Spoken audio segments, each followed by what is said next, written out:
Hello everyone, Tim Davis here with another quick video, folks. I just cannot keep pounding the table. I can't not stop pounding the table as to this market setup longer term. As you guys know, I don't day trade, don't have time for it, don't have the patience for it.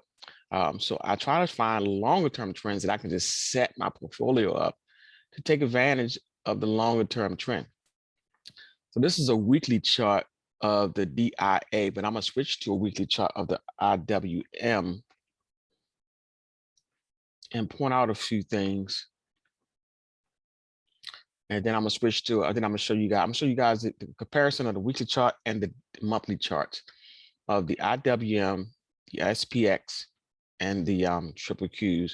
And I'm also gonna show you guys um, one of the high yield bond ETFs that normally track the market, which is HYG, that has really been in a downslide for, man, since like last year. And I've been just setting puts and forget it and just ride the waves down. I think we are in a longer term downtrend. So have not been playing upside in this market, but I've been pretty much attacking the indices themselves through the ETFs, with the exception of a few stock trades that I see some big downside potential where they could probably even cut their value in half. Folks, I really think that we are in a position to see the type of down moves we've seen back in 2009, maybe even worse than that.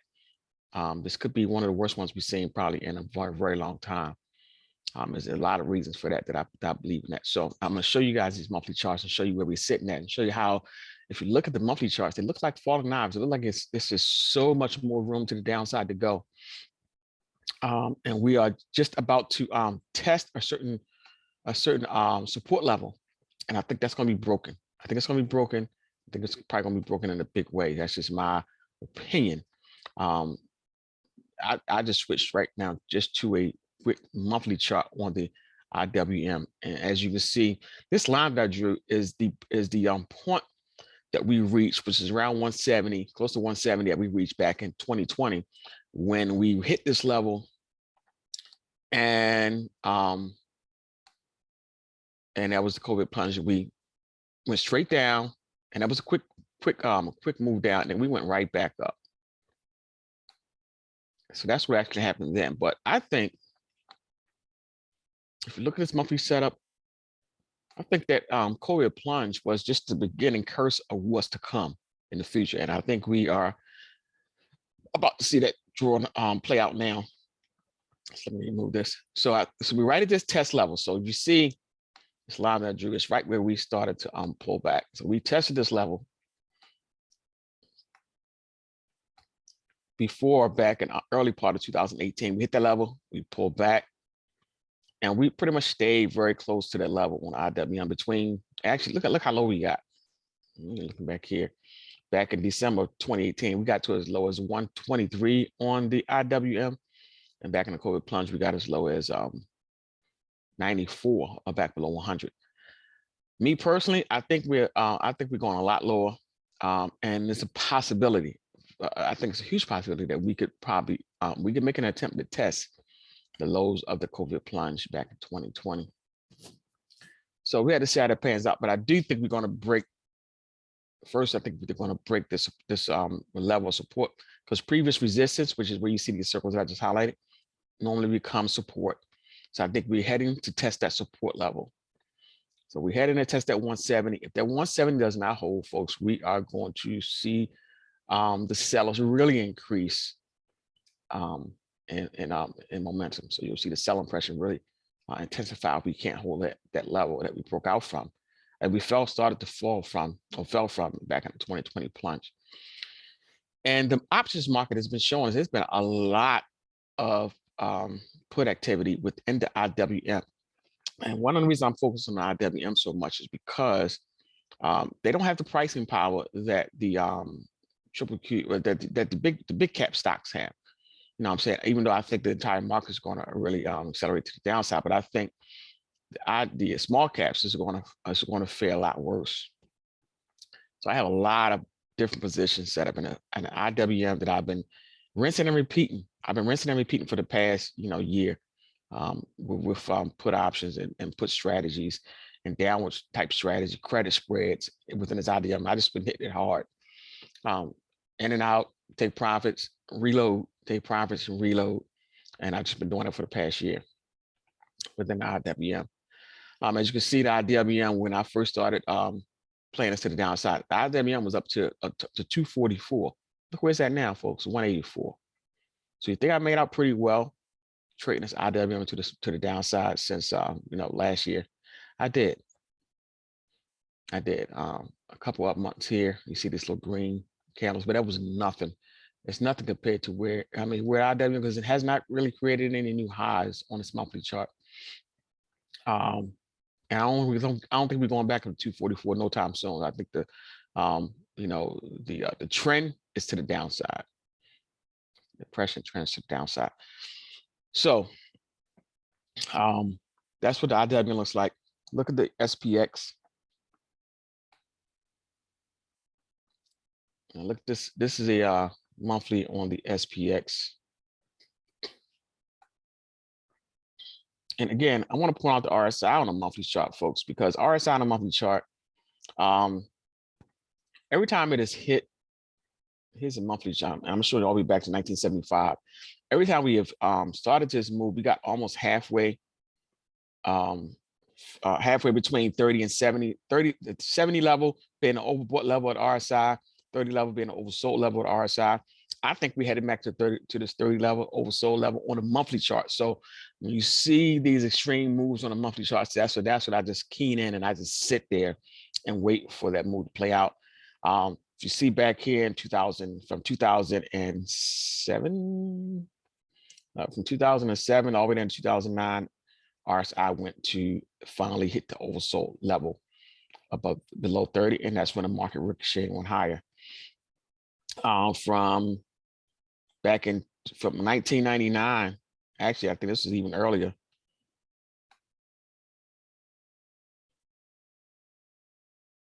So right around 1998 started to go down, but 1999 is when it really accelerated. 1999 all the way down to 2002, the market hit the oversold territory on a monthly chart as well. So from 2000 to 2002, the market just continued to to have these big down moves. The market continued to sell off. That was a couple of years. So that was another good time to short the market back then, or even get into some of these strategies, put strategies, or even ETFs that trade the market to the downside, that you can get the same type of gain. So if you was a board ETF that trades the market to the downside, instead of buying it S&P or buying it, if you could put a inverse ETF, and I don't know if they had them back then, but the SQQQ, that's an inverse ETF for the triple Qs, SQQQ, yeah, 3 Qs. And there's another one for the S&P, which is SH. If you was to put those instead of buying S&P, you would put SH, and you just continue to get profits while the market continued to go down. Same thing in 2008. If you'd have bought the SH or bought the SQQQs, let them ride for a year all the way down. Then, get down to the oversold level below 30. You could have started to switch, take your profits on SQQQs, take your profits on SH, and then buy the SPY, buy the IWM, and ride it back up. That's what I'm looking to do. That's why I'm just playing the total downside of the market right now. I do think we're probably going to hit that below 30 level on RSI on the monthly chart. That's what I'm looking for. And way back in 1974, 73, same thing. From 73 to 70, almost 70, end of 74, same type of down move, hit below 30 level at RSI. And I think we're probably maybe heading towards that below 30 level RSI on a monthly chart again. Yeah, let me stretch this out again. So now, look at this big red candle that we're forming now at the end of April. Big red candle. I think May is going to be another red month. I don't think May is going to be a green month, folks. That's just my opinion. May is going to be another red month. So, and this downside could start to accelerate on a monthly chart. So we have to see how it pans out. But I'm just sticking to the downside until I see some type of reversal. Now, I do think I think we're going to test Same thing on the SPX. Let me switch this to SPY, which is the ETF for the S&P.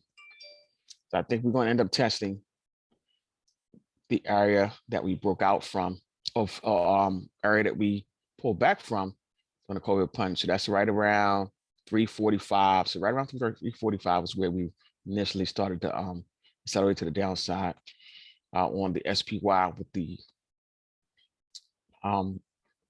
back in 2020.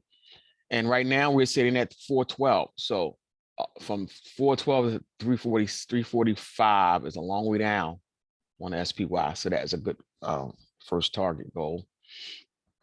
And looking at the triple Qs, same type of scenario on this monthly chart. So over the next couple of months, maybe even before the summer's over, we could really see this. And the Qs, I think, might have much further to go as well. So right here is where the COVID plunge was. That's around 240, close to 240. And right now we're sitting at 313.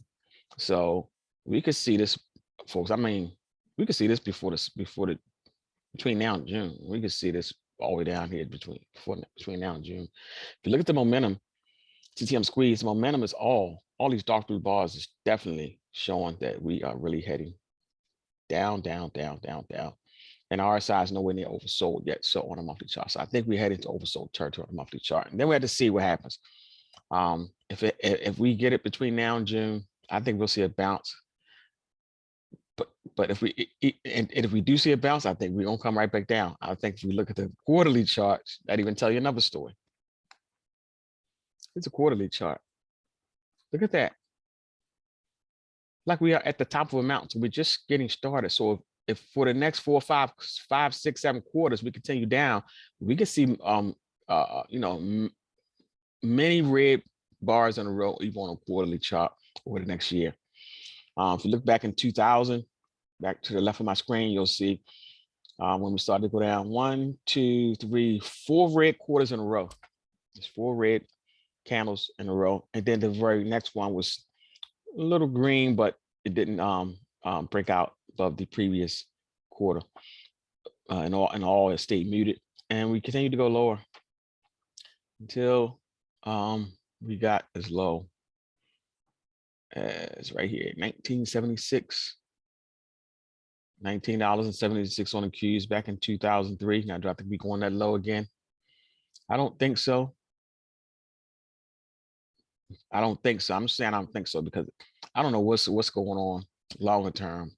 How far are we going down? But I don't think we're going back that low. We could retest. We could possibly retest that area that we started to fall from back in 2000. That's a possibility. That would take us to around 135 over the course of the next year or two. But I definitely think we're going to test the area that we started to fall from during the COVID plunge. So I think that if you look at this quarterly chart, there's just so much more room to the downside, looking at the way these candles are set up and the momentum is set up. So we still have a long way to go, folks. So I think this downward move is just getting started. Let me switch back to my weekly charts. And so, before I do that, let's look at the HYG. So I told you HYG pretty much tracks the market. This is another position that I hold. And HYG, I'm getting ready to get rid of these lines. These are some lines that I drew to show where we possibly headed. And I think none of these are are relevant anymore because we just starting to blow through some of these levels. This one I think we're about to test, and I think we're going to blow through that one. So I'm going to get rid of this one too. Okay.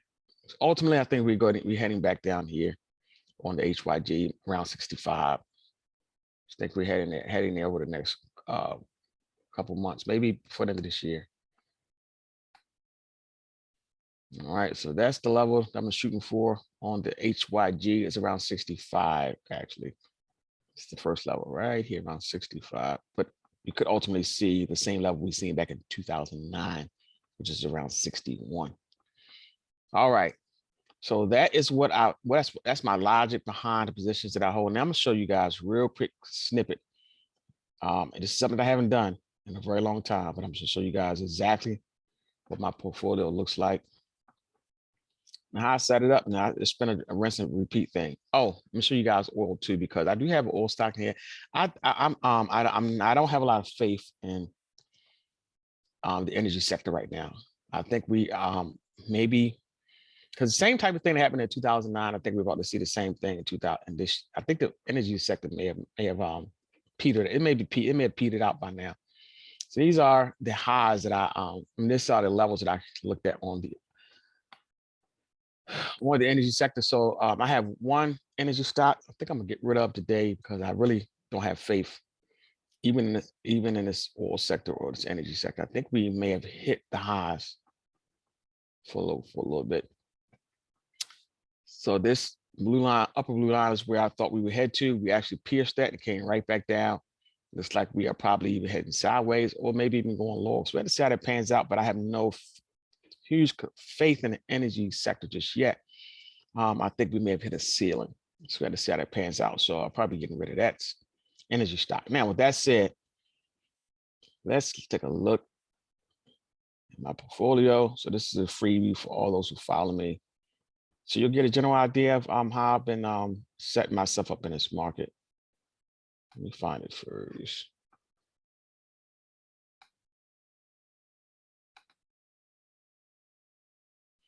All right. And I just been rinsing and repeating. So and it's been over the past course of this year, last year, and it's towards the end of last year. Been taking advantage of where I saw either the action by looking at the unusual option activity, or just been paying attention to what the markets is just giving us. So HYG, again, I showed you guys that I've been in and out of HYG puts all year, just been rinsing and repeating. So I'm still currently holding a put spread position in the HYG where I bought the 79 puts, sold the 72 puts, and this doesn't expire until July the 15th. So that one's currently up about 57 bucks. UNG, I didn't think about UNG. I think natural gas may have a lot more room to the upside. So that one I may hold on to and see how that pans out. So I do have a UNG vertical call spread where I put the 25 calls, sold the 35 calls, doesn't expire till July. Look at the natural gas, because that's one I think that had a blow off top during the plunges that we've seen. I'm at the wrong one, so send it to go. Don't look. I said that don't look like it's natural gas. Oh, here's natural gas. I think natural gas could possibly go higher. We had to see how that pans out. And this is a monthly chart on natural gas. I think nat gas could go much higher. And I think that's the opposite of oil. I think it has the potential to go much higher. Because even back,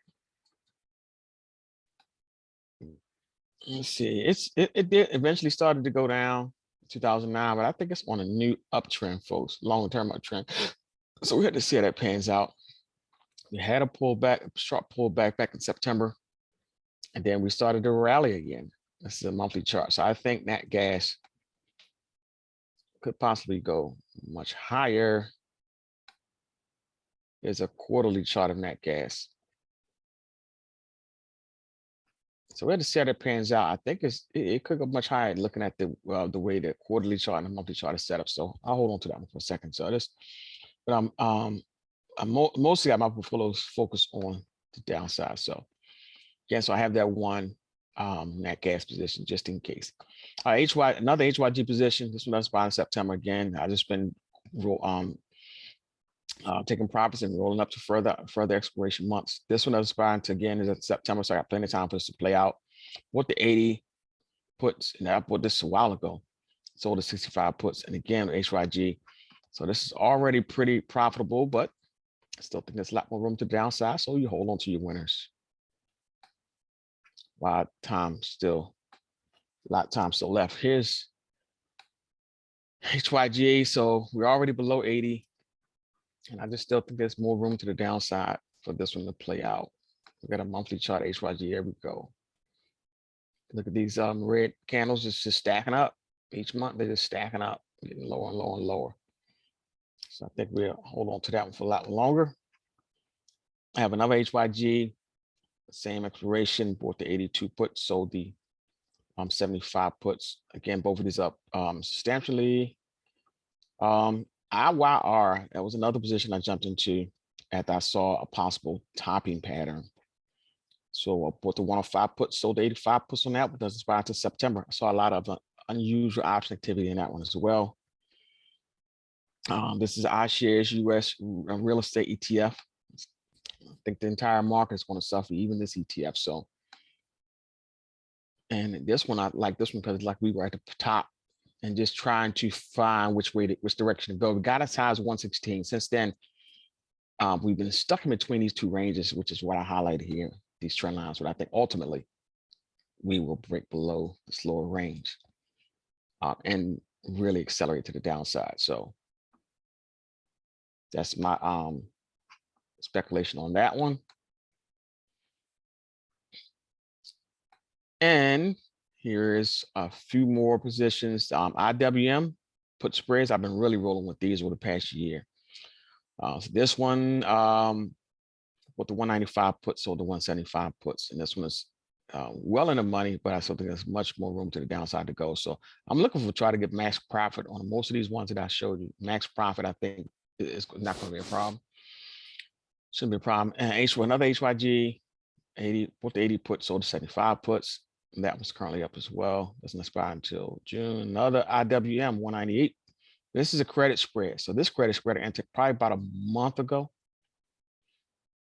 This is credit calls. So I ended up selling the 198 calls, bought the 204 calls, creating this credit spread. So as the market continues to pull back, these credit spreads continue to increase in value, or I'll get a chance to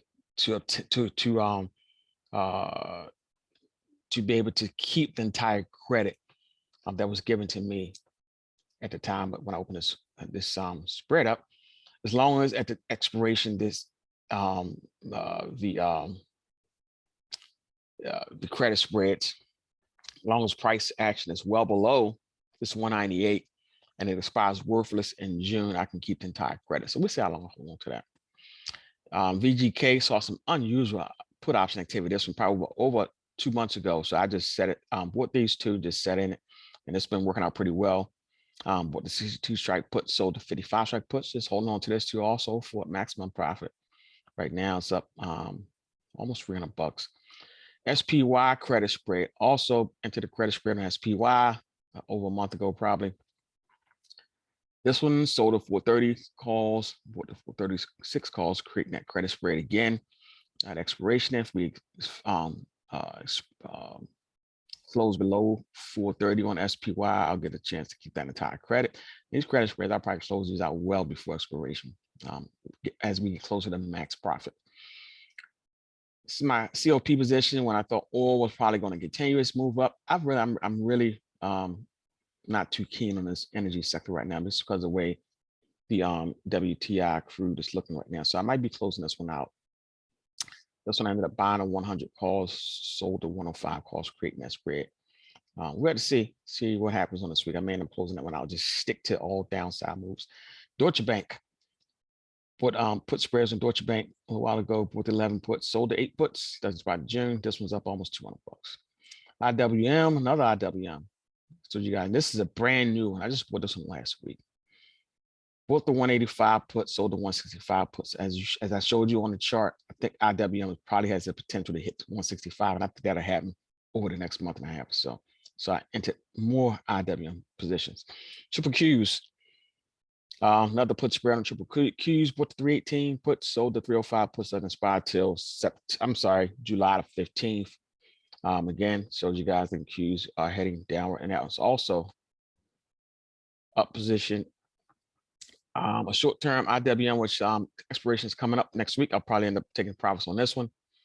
I'm the guy with this one last week, folks. Just into this last week. So this is, I don't normally do these short-term trades, but I did this one because I just think that at the way that I saw the market's moving middle of last week, I said we probably have a washout, a big down move between end of last weekend up until this week. I think this week is probably really going to be tested. We got Fed speak on this week, so and I'll probably have to close this one out before the middle of the week. as I think it'll probably be close to max profit. HYG, another HYG, bought the 78.50 puts, sold the 73 puts. This also is a new position. XLF put spreads, doesn't buy till May 20th, bought the 35 puts, sold the 33 puts. Again, that one's also, you see the theme here. All these put spreads, folks, are just working out like a charm for these longer term positions, because the world market still has a ways to go. Take two Interactive saw some unusual activity in this one a while ago, so I ended up jumping to this one as well. But the 120 strike put, sold the 111 strike puts, and that one also is in the money and looking for more movement to the downside. IWM, another IWM, 187 put, sold the bought the 187 put, sold the 180s, creating that spread.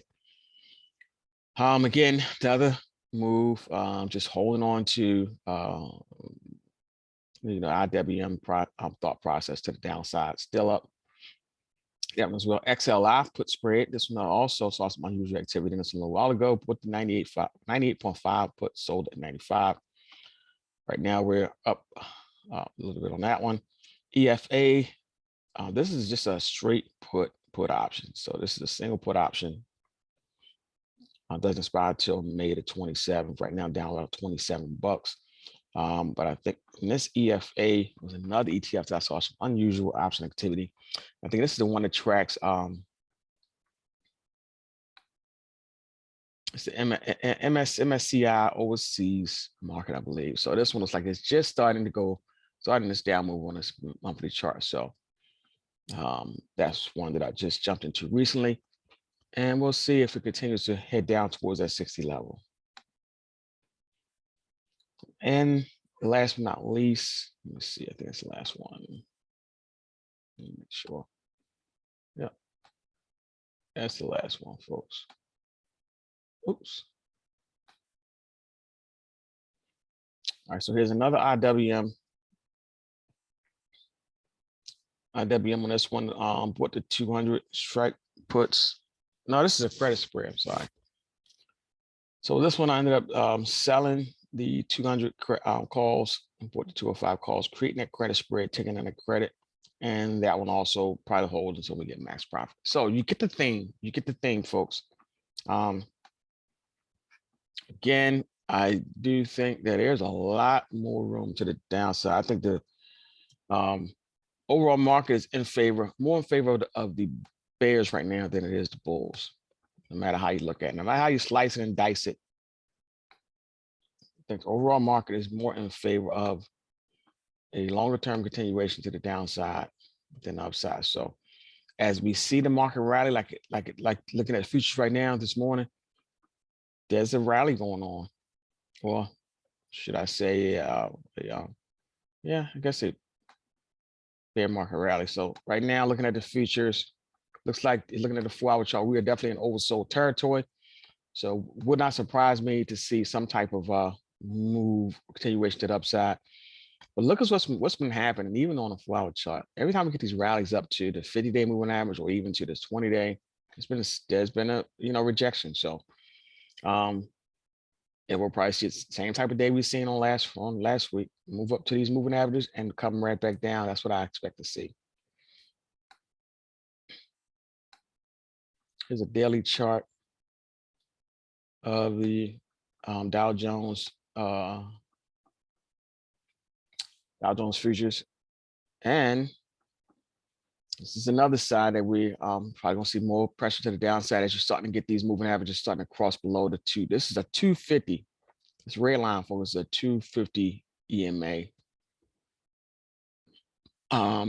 This 250 is something I just started using here recently. Over the past week, I saw that it seems more profound that price action attracts to this on both sides, downside and upside.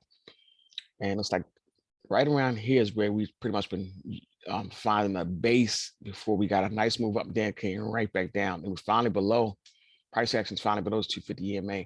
And look at the moving average; they're starting to cross below it as well. So we got the 20, which is this yellow line, crossing below this 250, which is probably going to help accelerate to this price to the downside. And the 50, which is the blue EMA, is very, very close to that 250. And once they cross That's probably just going to help help the acceleration to the downside. So be careful today.